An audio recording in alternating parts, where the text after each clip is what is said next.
Dobrodošli na drugi dan naše seminar. Danas ćemo pričati više konkretno kako mislimo da možemo da udružimo da bi poboljšavamo naše životne i radne uslove. I na početku će se prikaže nekoliko primjeraka već postojeći organizacija, načina organizacija ko idu u tom pravcu i poslije ćemo deliti naše ideje oko toga. Tako, thank you.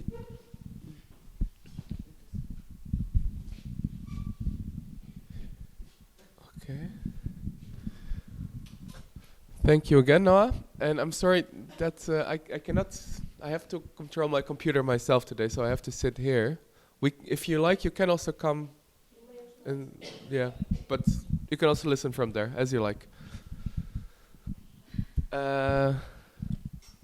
So I was also asked to talk a little bit today about cooperatives that I've witnessed in the Netherlands or come across in my research.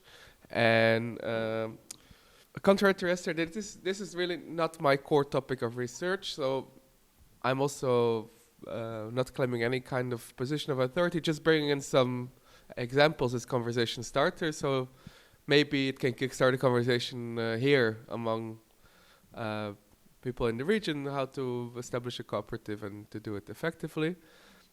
So I'm just going to run through some examples, and I'm going to do it quite quickly, but if there's questions about any of them, I can also go maybe into them if I know.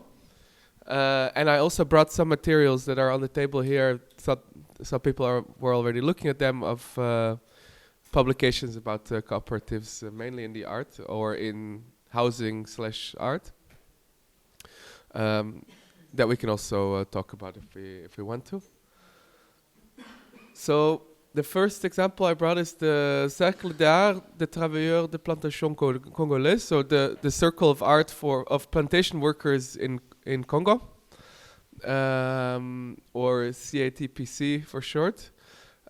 They're actually exhibiting in the Dutch Pavilion in Venice this summer, and this is a cooperative, a workers' art cooperative that was established on a former Unilever plantation in Congo. It was initially established by the workers themselves in collaboration with the Green Movement in Congo and a Dutch artist called Renzo Martens. The artist is quite controversial because he's played kind of the role of the colonial in imposing this new kind of art cooperative. He came there and said, okay, we're going to gentrify the jungle now. And they built a White Cube museum that was designed by OMA, and started an art school, started producing products that were actually much more valuable in the international market than the products that were produced by Unilever before. And currently it actually works quite well. They're producing sculptures like you see here, NFTs. Also, if you go to museums in Northern Europe, you will find this kind of self-portraits sculptures in chocolate that you can buy in the museum shops for, I don't know, a few €100. And they started effectively exporting this kind of thing. So it actually works. They're generating money. The workers are in control. And they effectively managed to gentrify the jungle. But of course, there's also a lot of colonial relations to be unpacked there. So thought it was nice to bring up this example. Uh, yeah, I put this here because it explains a little bit more about the actual organization that they are, a cooperative, and how it functions. But I can share these links later as well. Next example I brought is from the Netherlands. It's called the Broodfonds, or the Bread Fund, which is an organization. It's set up as an association, not as a cooperative, but it's basically self-employed workers self-organizing together their sick leave insurance. So if you're ill for a longer time as self-employed, of course, you probably don't have a sick leave insurance because it's extremely expensive. So what these people do is they get together in groups of 25 to 50 freelancers or self-employed, and they give each other this kind of security on the basis of trust and transparency. So everyone that is in this circle sets aside a certain amount of money every month on their own account. They don't put it in a collective pot, but they put it on their own account. And then depending on the amount of money that you put aside every month, if you get ill, you get a certain sum of, let's say, temporary basic income for the time that you're ill. Up to 2 years, I think. And then, yeah, you have to go into other kind of social arrangements that are in place in the Netherlands. And it works quite well because there is in the Netherlands a tax exemption for small gifts. So this kind of circulation of donations between the members of these groups work very well because no tax has to be paid at all. It also works well because it's set up in such a way that every group is only 25 to 50 people, which means everyone can know each other personally, which means that there is no need to have administrative checks. People trust each other. They say, I'm sick, and okay, if you're sick for too long, you know, maybe you have to explain because these are direct social relations that makes it actually function. However, these kind of small funds are federated.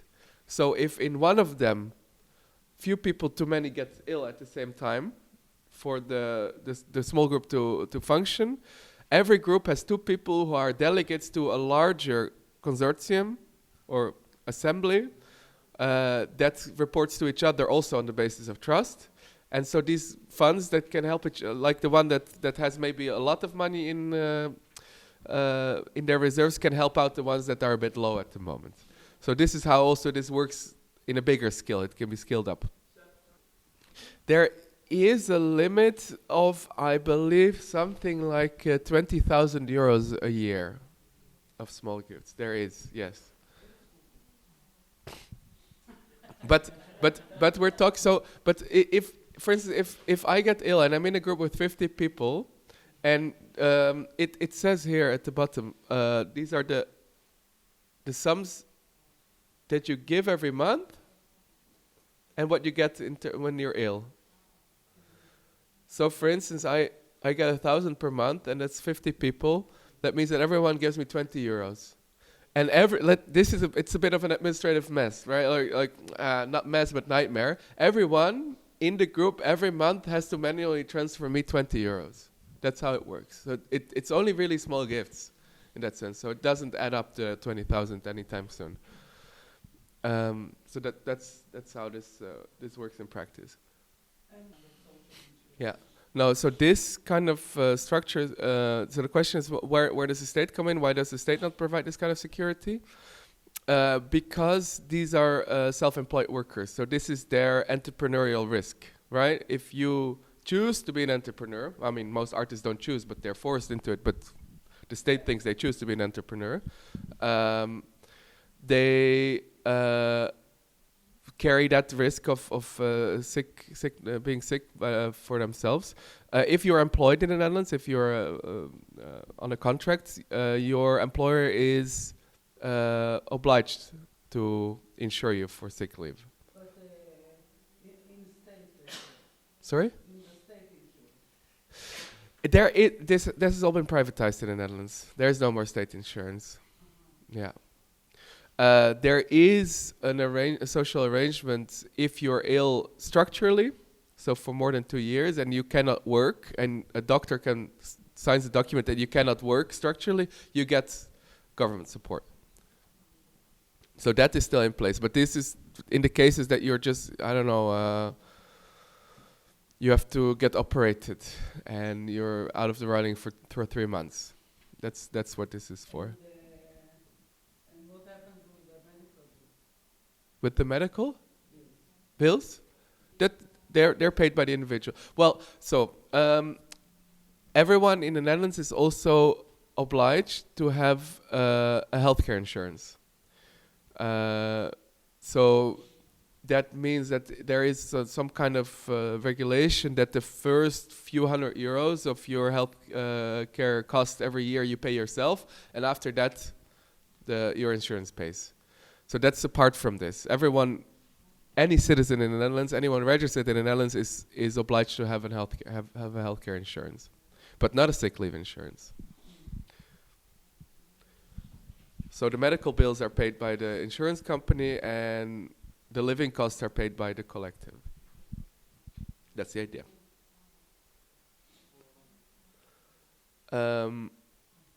It was also tried to export this model abroad. There, because of different legal systems, it turns out it was very difficult to do it. For instance, in the UK, they tried and it didn't work. Another thing is that this group of people that established the Bread Fund, it's one central organization, and everyone also pays a little bit of contribution so they can run the operation. Of course, that's quite efficient, of course, that not every group for themselves is the administration, but they do it centrally. But these people are neoliberals, so they don't make political claims. They don't say this is what the government should do, but in the absence of the government doing it, we do it ourselves. They lose out on this kind of prefigurative potential, which means that basically the neoliberal government can say, oh, you just sort it out by yourself, and they say, okay, good, we do it. And only people from the organization can join? No.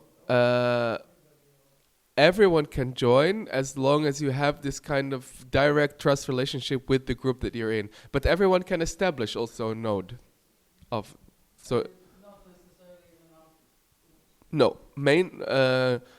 it's for any kind of self-employed, but I believe more than half of them are working in the cultural sector in the Netherlands, because that's just the sector with the most self-employed people, and also the ones that really need this kind of support when they fall ill because they don't have money reserves for themselves. But it's not by no means exclusive to the cultural sector. If there are not any other questions, I'll go to the next example.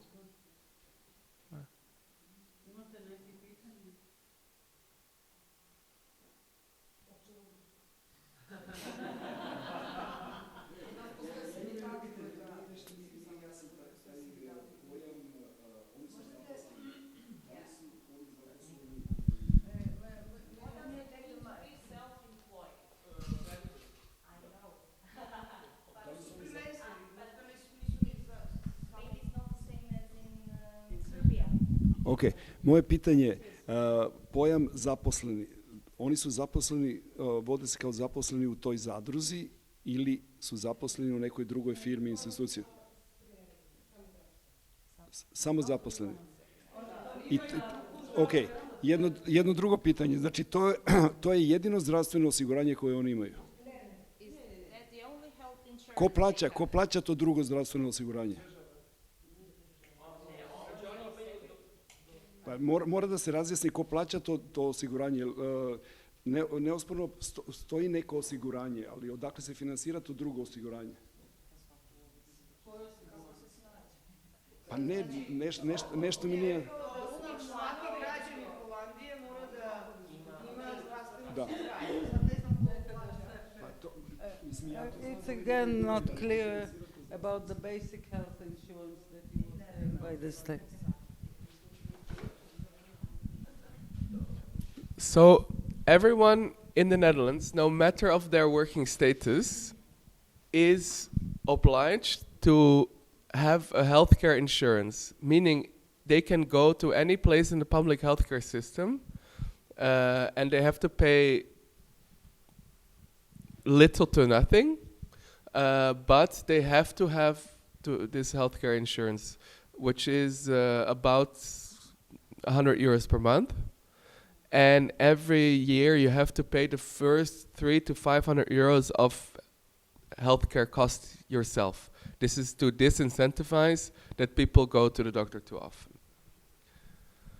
After that, the healthcare costs for anyone in the Netherlands are covered by the insurance company. So this kind of collective is not for the medical bills, but it's for the cost of living during illness, to compensate for lost income.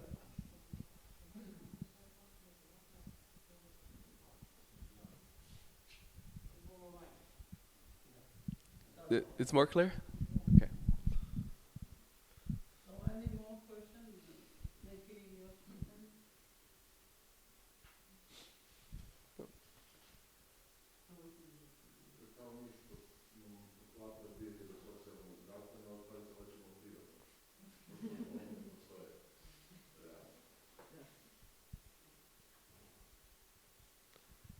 Shall I continue? Yeah? Okay. This is another example. It's called the Kunstambassade, or the Art Embassy. Was established by artists during the COVID crisis, when we were in lockdown and galleries closed, and artists felt what precarity means when the crisis really hits, and that they really needed extra sources of income. This is a group of artists in The Hague. They established an online platform where they would directly sell their works to public that wanted to. Because also during COVID, I don't know if you had the same here, but there were more people who wanted to support creatives because they understood that they could not work, perform, sell in their regular ways. So they directly jumped on that opportunity in this case and started selling, cutting out the middlemen of the gallerists. But instead, so usually 50% of the sale price of an artwork goes to the gallerist, right? If you sell through a gallery. With this platform, 80% goes directly to the artist, 10% goes to the running cost, and 10% goes to a collective pot, a solidarity pot, that is distributed equally over everyone participating in the platform every so and so many months, every 3 months, I believe. So they have a clear structure. Oh, so, yeah.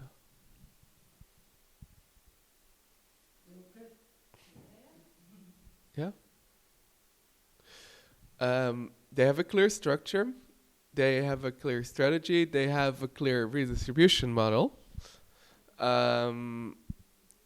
It worked well at first. And then it wasn't new anymore, and it wasn't COVID anymore. And then it didn't work so well. One of their issues is they figured out along the way that they had not established themselves as a cooperative. So they didn't have a clear governance structure. So this is an example of something that could have been a cooperative very well, but it's not. I'm not sure if it's even an association. Anyway, that's not the biggest issue. The biggest issue, of course, is that the galleries are there for a reason. They are there to go to the international fairs, to keep the art hot, to do the PR, etc. And to also have a kind of the gatekeeper selection process that is not present here. So someone who comes to buy here cannot have the feeling that they already see the crème de la crème, that they have to do the selection themselves. So there is many different ways in which a platform like this has a disadvantage as compared to a regular gallery.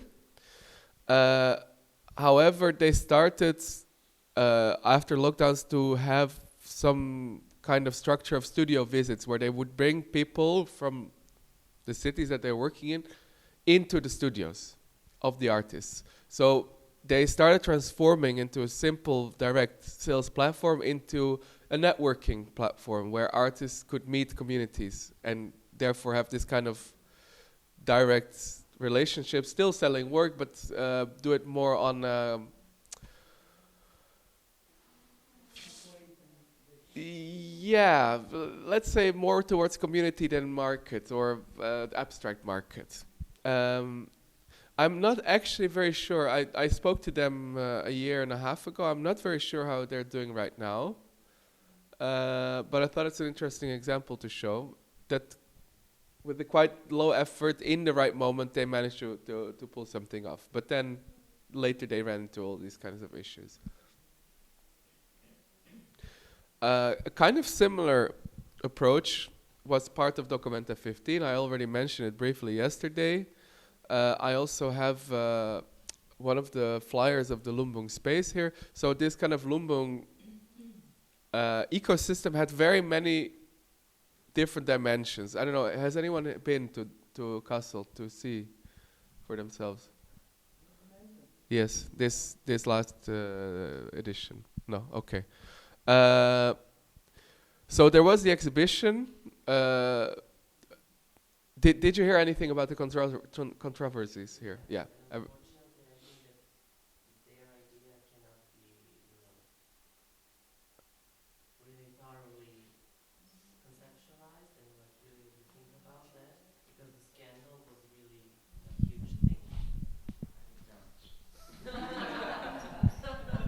Yes.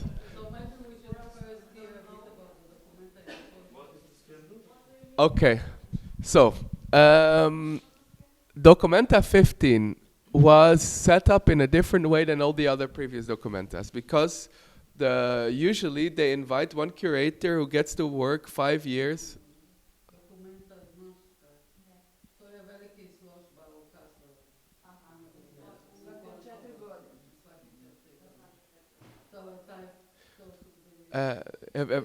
Every 5 years.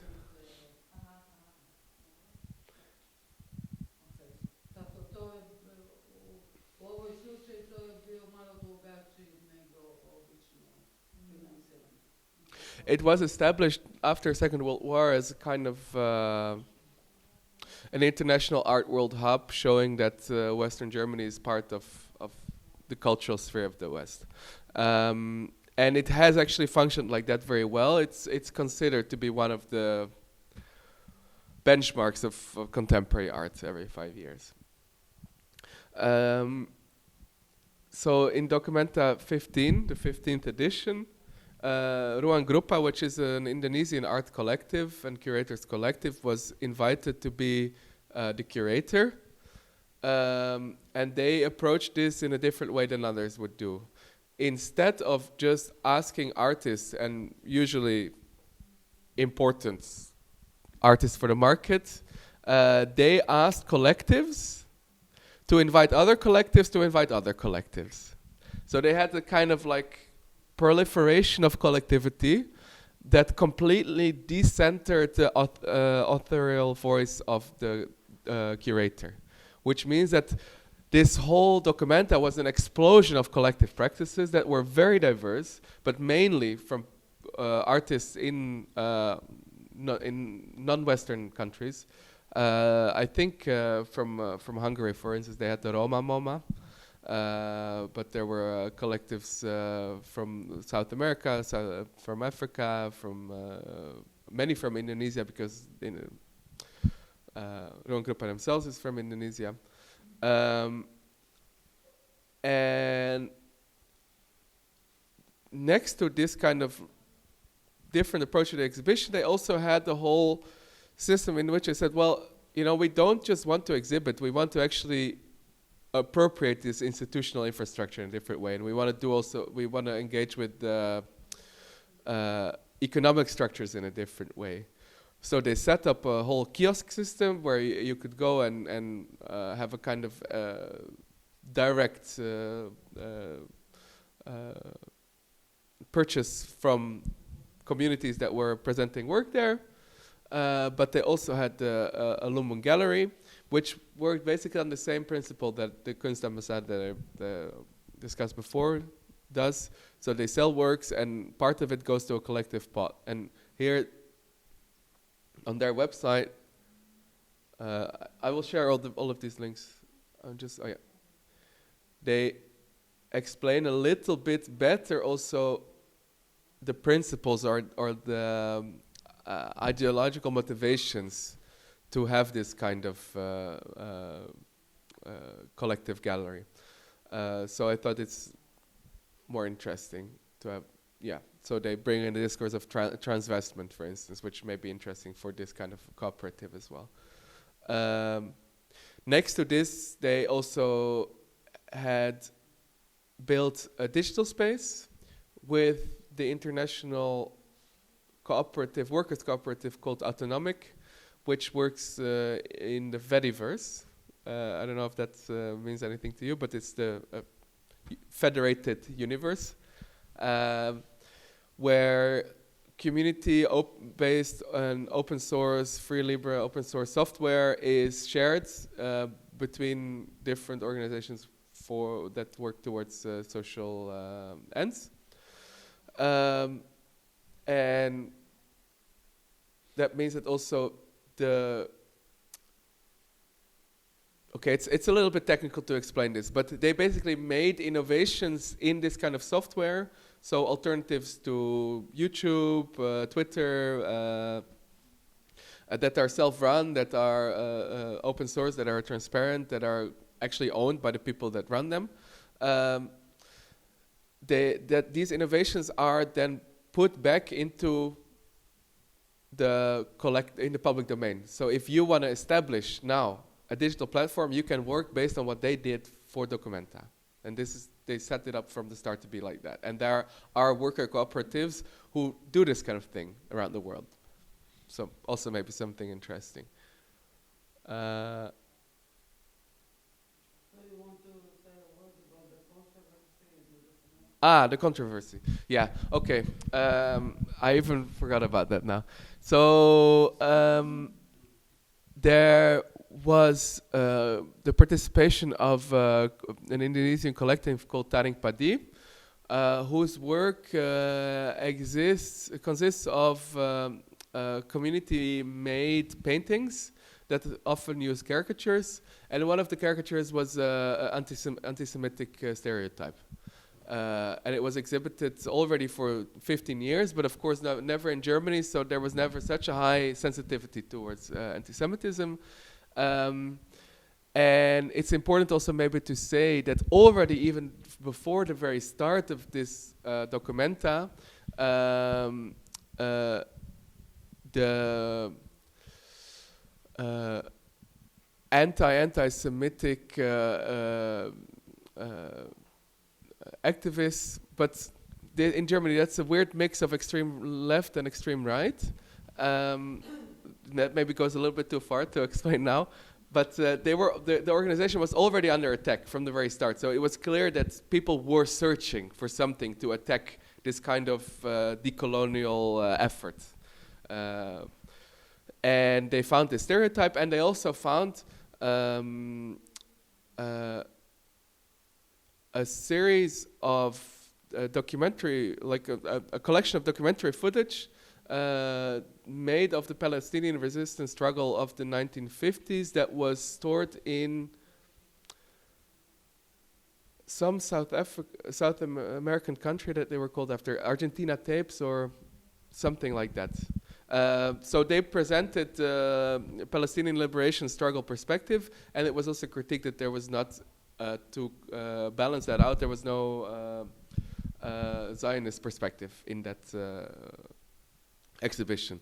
So for months and months, the front pages of the German newspapers were actually full of news about art, which, I mean, by itself is something amazing. But it was all about this controversy, and it was nothing about what was actually being shown, what were actually being what were actually the communities that were brought into this, what was actually, the corporate interest that, of course, are the big sponsors of this kind of manifestation, and they don't like this kind of, even the suggestion of anti-Semitism in Germany is killing for a company. So it was very, very difficult to have any kind of public conversation.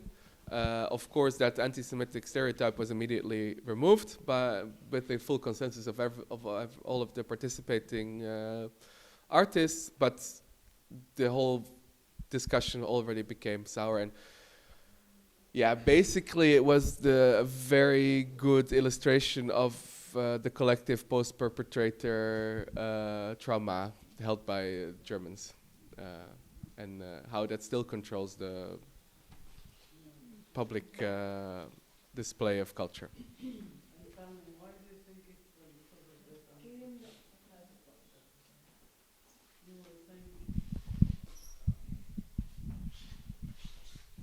You were saying that because of this controversy, the model is unsustained.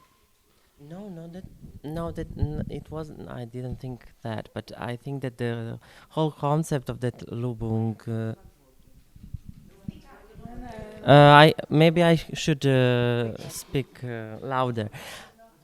Yeah, I just wanted to say that due to this scandal, we couldn't grasp the facts of the possibilities of gathering, such as Lubung's collective promotes, and it was just, like completely. The idea was completely, due to this scandal. So it's a pity that we couldn't see the full potential, and to have opportunity to meet that concept and really think about that in a way that it should be. So that was Yeah, but then maybe it's also important to say that it was never the intention of this community of artists to have the highest visitor numbers or the most impact in terms of visibility or enormous sales. And actually, it's still continuing. Lumbung is still continuing. This digital space is still there. The work that is put into it is put out in the public domain. It can be used by anyone. And maybe that also brings me to another example. Yeah, I'll skip this for now, which is the Arts Collaboratory, because this is kind of the structure that gave rise to the Documenta community in the first place. The Arts Collaboratory is an international network of arts organizations, mainly in the global south. You can see the red dots are the participating organizations. It's kind of clear, right? We can hover over them and then it shows, but that we cannot show here with this beamer.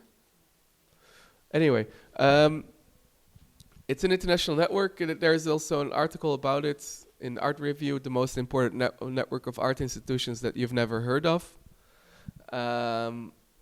which I suppose is true. I have heard of them because they were established in Utrecht in the Netherlands. There's an art organization in Utrecht called Casco Art Institute Working for the Commons. They're very grassroots, activist, community-based. And they lured basically two funds, two philanthropic funds. One was the Dutch Humanist Fund, and the other was one fund redistributing lottery money from the Dutch National Lottery. They lured them into establishing this kind of long-term network to funnel money into the global south, where art organizations or function without any kind of structural funding to run their operations. Oftentimes probably worse than in Serbia.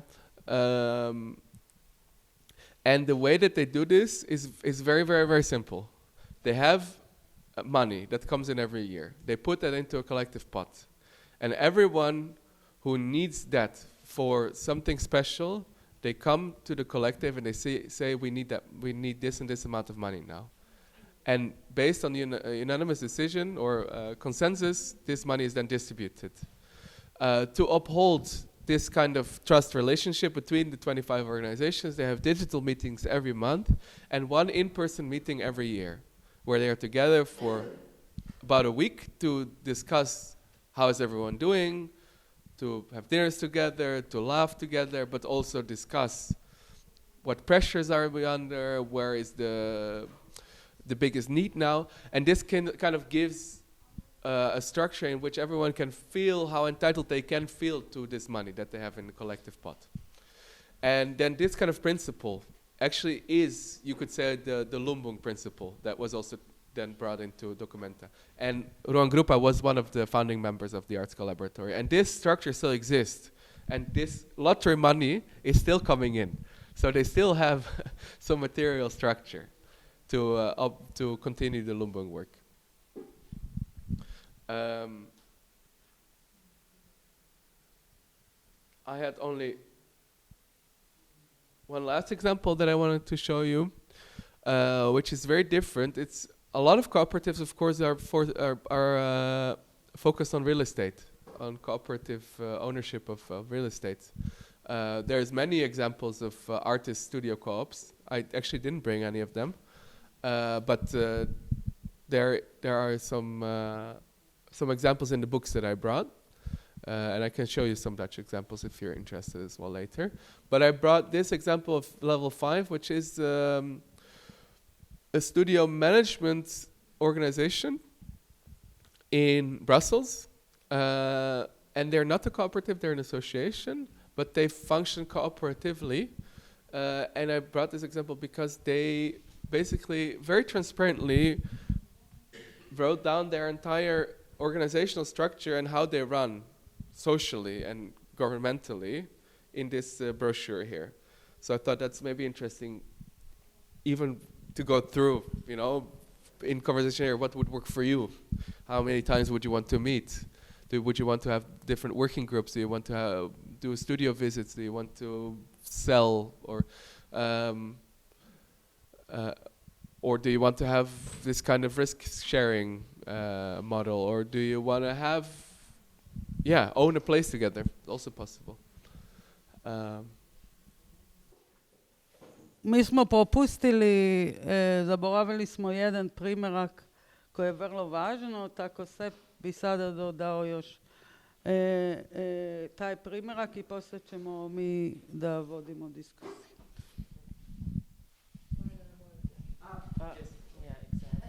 Then we can continue. Okay, I'll sit here now because I won't show it on the screen. But I forgot that, of course, one of the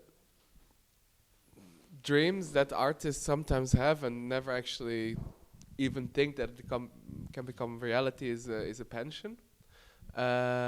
And it was about a year ago that I came across one of maybe the most ambitious redistribution schemes among artists that I ever saw, which is called the Artist Pension Trust.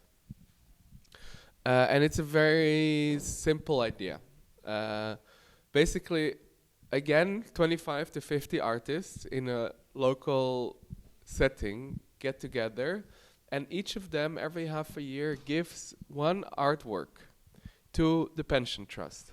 And after 20 years, they start one by one selling off these artworks. Now, we know of art that it takes a while to become more expensive. So actually, this is why investors buy artworks, right? To keep them in their storage and then to sell them off when they make a profit. Why should artists themselves not actually do that, right? So this is the kind of idea. But if you do that alone, maybe the chances are too small. So if you spread that kind of, not risk, but opportunity among a community of artists, then with that, potentially, you can generate a long-term source of stable income, right? So this is the idea of the Artist Pension Trust. You put together your artworks, you put together, therefore, your speculative value of your works, and then on the long run, I believe they had some like distribution rate that I think 50% went to the artists themselves, and then the other 50% went to the other people in that community. Now, sounds good, went horribly wrong. So first thing is that this whole endeavor was started by a tech entrepreneur who had never thought about the fact that artworks are actually physical objects that need to be stored somewhere under good conditions, and that also brings costs. So turns out that the running costs of an operation like this were very high, and artists that participated once of a sudden had to start paying for someone to keep their artworks, which was not in the agreement. So there it already went wrong. This also showed because artists didn't know where their artworks were being kept, and they were not getting any responses, and when they tried to claim them back, they would just be ghosted, basically. So, okay, kind of a red flag. But then I started delving a little bit deeper, and it turns out actually the whole model of the artist pension trust was never to provide artists with a stable long-term pension income, but to get first-hand access to primary sales data. Because the tech entrepreneur that established this artist pension trust platform was, he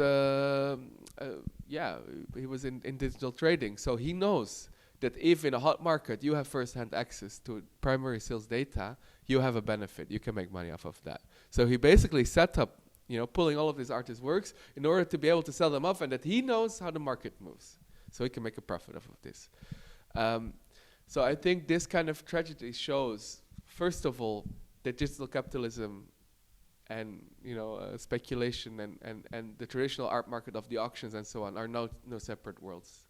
To the extent that they have ever looked like separate worlds, they are definitely not separate worlds today.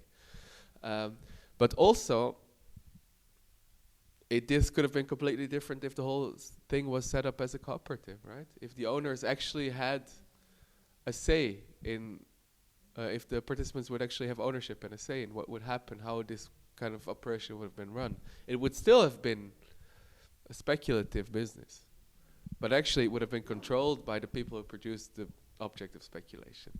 So it was another example that I thought I would bring in, because it has interesting elements from different sides. So if in a hot market you know how it moves, then you can be early buying something that's the price are going up. But he was getting information from the... Information in the market is money. But what he was getting from the artist? Like the sales, I mean, he would sell... Much, which work costs. Yeah. That Yeah. How they were pricing their work. He would get to manage the sales of data. He would get to manage the sales of artists that were supposedly going to be hot. Because, okay, this is one other element. Not just anyone could participate in the artist pension trust. You had to show some potential, right? You had to show some potential to become a big artist. Otherwise, it wouldn't work. So it's not that anyone could No. become a member. No, there was a selective procedure. Yes.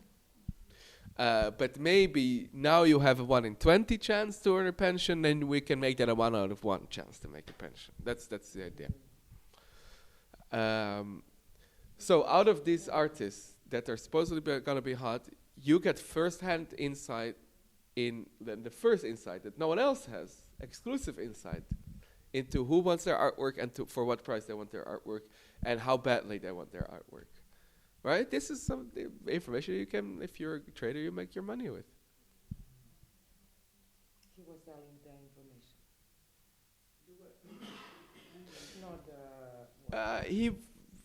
So it never really worked, so it didn't start, he probably never profited from it, but the idea was not that he would sell the data, but rather that he would use the data to invest in his own art buying and selling. Prospect.